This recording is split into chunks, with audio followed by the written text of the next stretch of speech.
Úgy van, mondd meg a magadét.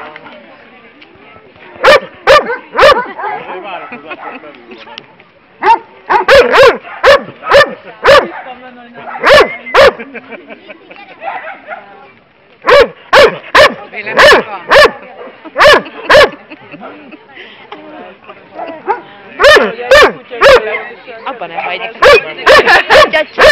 Jó. Tegnap írtam egyébként a órász használatról egy ilyen kis eszét. Pont belefutottam két napba, hogy órázás támadott minket.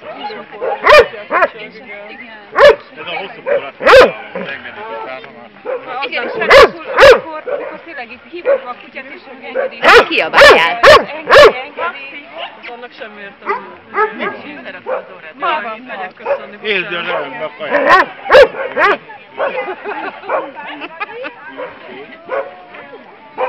A terreg. De mit volt a jó?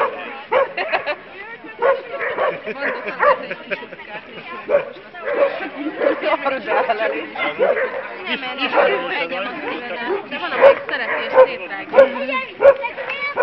Az egyik kutyám meg jól. Hello, nem menj, gyere ide!